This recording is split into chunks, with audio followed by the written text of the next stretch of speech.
Welcome to Make It Take It Sports Betting Tips and Picks. I'm DC. If you're interested in sports betting, subscribe below. I review the games that I'm betting for the day, and I keep a record of that. Yesterday, I had a push on the Colorado-San Francisco over.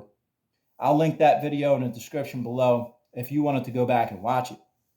You can also find my record for each sport right now in the description below. So yesterday, in the video, I mentioned 3 different games that I liked, and I pushed on my main play. The other 2 ended up coming out, and I mentioned those other games too because sometimes people ask me my opinion on other games or if I have any leans. And I also like to keep tabs on them because there are some of the trends that I'm following to potentially take today. But they all came out yesterday, so those trends are dead. So moving on to today. Now, the Mets notoriously choke sometimes this late in the season. And these must-win games late, they're tied right now with Atlanta. Atlanta has Washington. The Mets have Miami, who's been scoring all of a sudden. Remember, earlier in the season, I followed those 23 games where they didn't go over 3 runs. And I started taking them every day as a small play. But now they score all of a sudden, just like the Tigers all of a sudden score. But I like the Mets tonight. I like them with Walker at home. It is a must-win. I don't like saying that, and they know that. But I like their offense to kick in a little bit more than Miami. The total is set low, so I guess they're not expecting a lot of runs, which is why I'm staying away from the run line. So I had to lay minus 185 to get the money line on the Mets. And I don't like to lay that high of a number.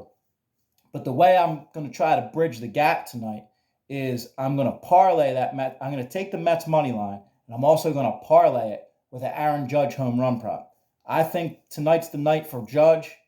If you watched last night, he walked 4 times, but they're not pitching around him. I think 3 of those were full counts. Like, they're pitching to him. They're just pitching really carefully, which they should. So I'm taking that Judge tonight. I'm making a small play on it. But if you parlay it with the Mets, it plays plus 400. So that'll bridge the gap some on what you have to lay. Plus you have that on Judge. That's what I'm doing anyway. That's what I like. I'm also taking the White Sox. White Sox play well on the road. Cueto's pitching. They've lost 7 straight. I get comments sometimes from White Sox fans about how it's a risk to take the White Sox this year. And I understand that. I've done decent with them this year so far, so I'm riding with the White Sox. So Mets, Judge parlay, and White Sox. I'm not going to count the parlay towards my overall record because it's a small play. So it's just going to be White Sox, Mets, straight up. Those are my plays. Thank you for watching. Good luck today.